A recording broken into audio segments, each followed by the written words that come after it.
Pai, do Filho e do Espírito Santo. Amém. Maria, cheia de graça, o Senhor é convosco, bendita sois vós entre as mulheres, bendito é o fruto do vosso ventre, Jesus.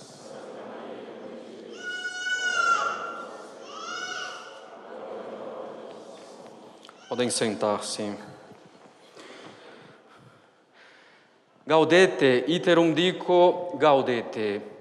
A cada ano voltamos a esse terceiro domingo do Advento para considerarmos novamente a ordem que São Paulo nos dá. Ordem para que sejamos alegres. Sim, ele nos dá uma verdadeira ordem. É nossa obrigação, caros católicos, sermos alegres. Também no quarto domingo da Quaresma, o chamado domingo letare, a Igreja nos manda sermos alegres. E claro, a Igreja faz bem, muito bem, em nos lembrar essa obrigação de alegria, porque a tentação da tristeza é muito grande, mesmo naqueles que têm o temperamento naturalmente mais alegre. E a tentação da tristeza é extremamente prejudicial para qualquer alma. De fato, a primeira coisa que Dom Bosco diz na sua carta aos jovens é precisamente sobre a tristeza. Ele diz que são duas as armadilhas, as duas principais armadilhas do demônio para afastar os jovens da virtude. E são duas armadilhas não só para a juventude, mas para todos os homens de qualquer idade ou condição. A primeira dessas armadilhas do demônio para nos afastar de Deus é nos fazer crer que o serviço a Deus exige uma vida repleta de melancolia e privada de toda diversão e prazer. A segunda armadilha é nos fazer crer que teremos vida longa e que será fácil nos convertermos a Deus no final da vida ou no ponto da morte. Nós buscamos todos, caros católicos, a alegria. Se não a encontrarmos onde ela está verdadeiramente, buscaremos a alegria nos prazeres desse mundo, no pecado. E essas falsas alegrias, sendo contrárias à nossa própria razão, sendo contrárias à nossa natureza e sendo uma ofensa a Deus, essas falsas alegrias nos levarão à tristeza verdadeira. Seremos verdadeiramente alegres somente em Deus. Lembremo-nos, a alegria vem da posse de um verdadeiro bem. O verdadeiro e supremo bem é Deus. De fato, é Ele a causa de todos os outros bens.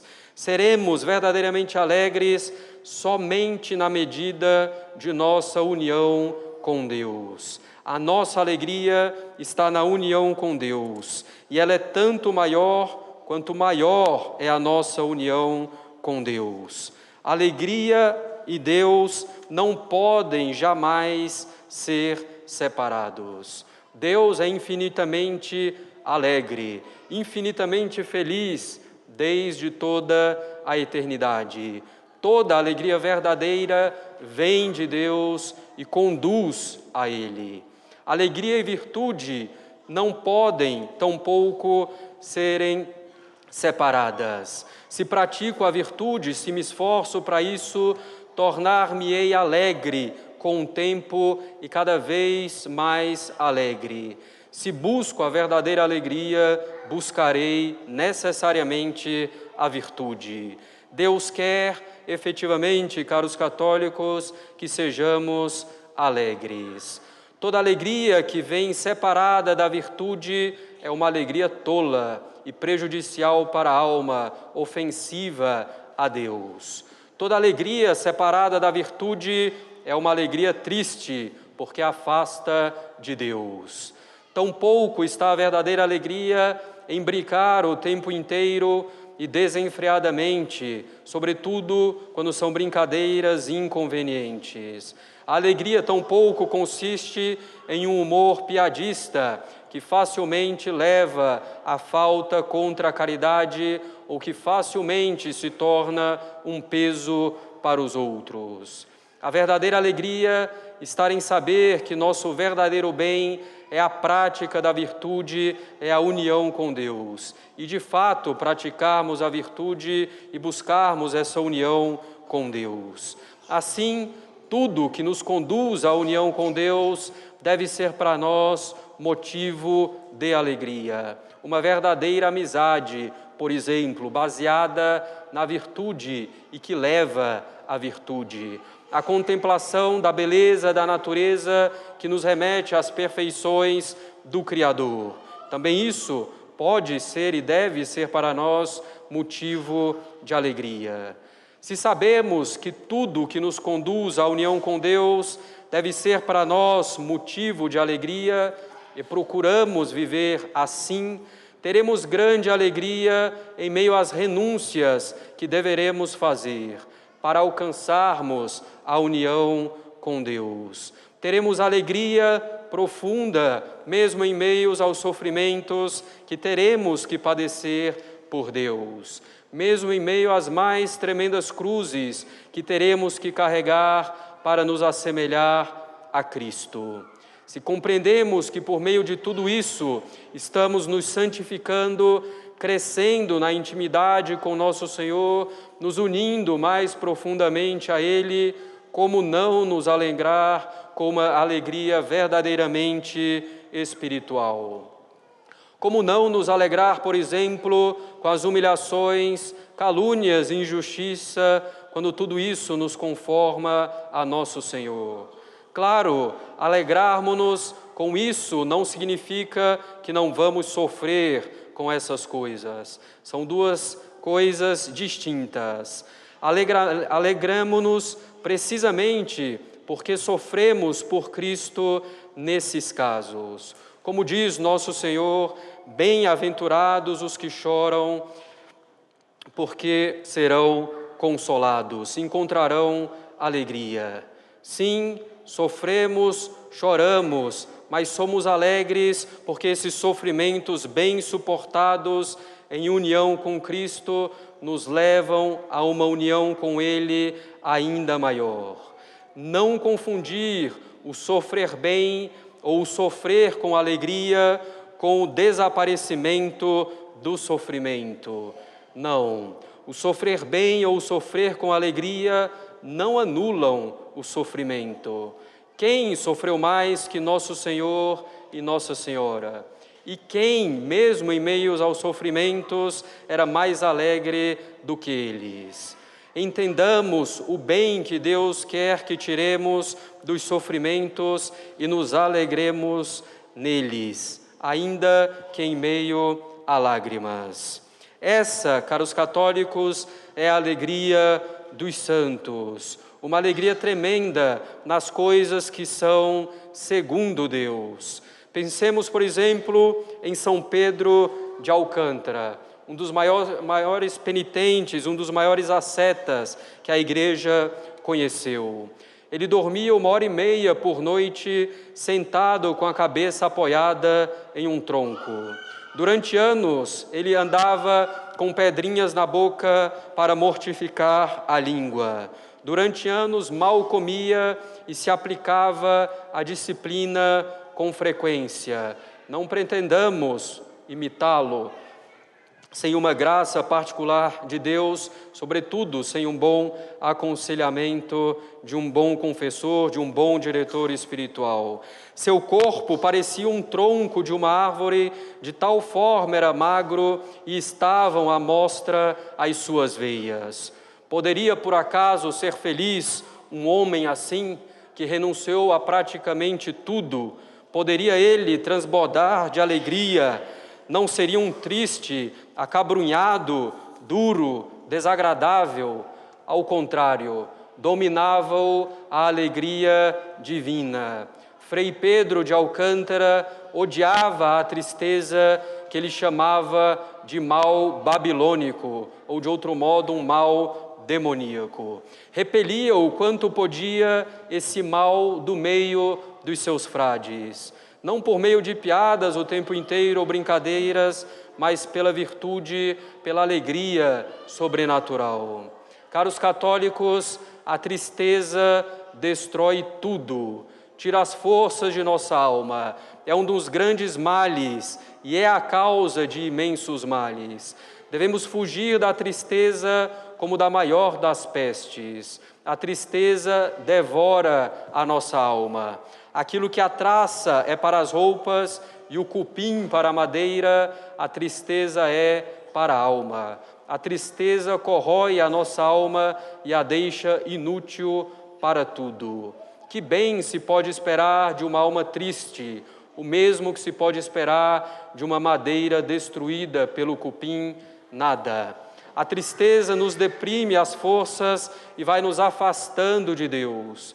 Portanto, quando o demônio percebe que queremos servir a Deus com generosidade, com alegria, ele prepara seu arsenal contra nós para nos levar à tristeza em primeiro lugar.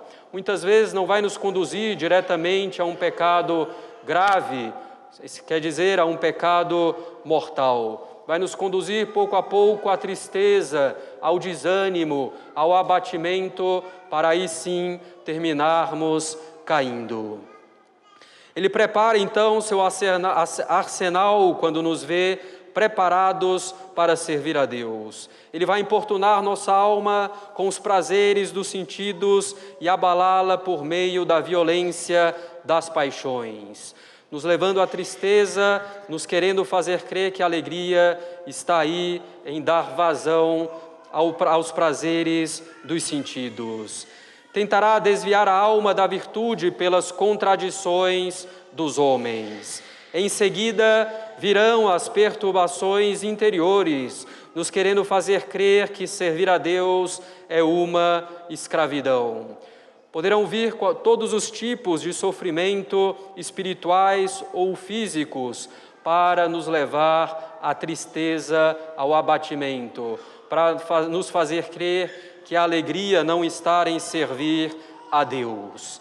As mais variadas tentações e dificuldades aparecerão para nos levar à tristeza.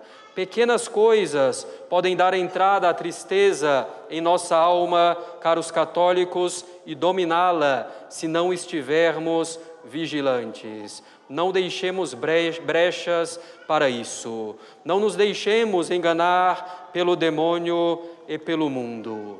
Todavia, há tristezas boas, sim, são aquelas que nos levam a Deus em última instância. A boa tristeza, nos levando a Deus, nos leva à felicidade, nos leva à alegria. Pode ser a tristeza pelo pecado cometido e que me conduz ao arrependimento sincero e a me levantar rapidamente com maior energia. Essa seria uma boa tristeza. A boa tristeza leva à alegria, ela não domina a nossa alma. A tristeza má, que é quase sempre aquela que atinge a nossa alma, nos afasta de Deus, nos desencoraja no serviço a Ele. Mantenhamo-nos na virtude, apesar desses ataques do demônio. Procuremos servir a Deus com alegria profunda de que falamos e não com a alegria superficial. Busquemos incessantemente essa alegria. Se nossa alegria não estiver em Deus, caros católicos, a procuraremos no mundo, nas suas diversões pecaminosas, nos prazeres igualmente viciosos que nos afastam de Deus. Procurando essa falsa alegria, encontraremos profunda tristeza. Desapegando-nos dos bens desse mundo, utilizando-os somente para servir a Deus, vamos parecer talvez tristes aos olhos do mundo, mas seremos imensamente alegres. Cada um vai ter também um combate particular com relação ao próprio temperamento. Aqueles que têm o temperamento naturalmente mais inclinados para a tristeza deverão fazer esforço redobrado para vigiar e não se deixarem levar por essa má tristeza, pelo abatimento no serviço a Deus. Que nada, absolutamente, por maior que seja o sofrimento, nos afaste de Deus. Aqueles, por outro lado, que têm um temperamento mais inclinado para a alegria, devem vigiar, em primeiro lugar, para que essa alegria se torne uma alegria sobrenatural, que não seja uma alegria puramente natural, portanto, sem mérito algum. Devem vigiar também para que essa alegria não descambe justamente numa alegria fútil, superficial, ou que se torna muitas vezes até mesmo um peso para os outros. Sirvamos, caros católicos, a Deus com alegria. Como não servir com plena alegria ao Rei dos Reis, infinitamente perfeito, infinitamente bom e amável? Como não servir com alegria aquele que é a fonte de toda a alegria? Como não servir com alegria a Deus, quando é justamente servir a Deus que nos traz a alegria? Peçamos a Maria Santíssima, que é a alegria de todos os santos, para que ela seja também a causa da nossa alegria. Assim, de fato, caros católicos, ela é invocada na ladainha, causa de nossa alegria. Sirvamos a Deus e sejamos alegres pela intercessão de Nossa Senhora. Em nome do Pai, do Filho e do Espírito Santo. Amém.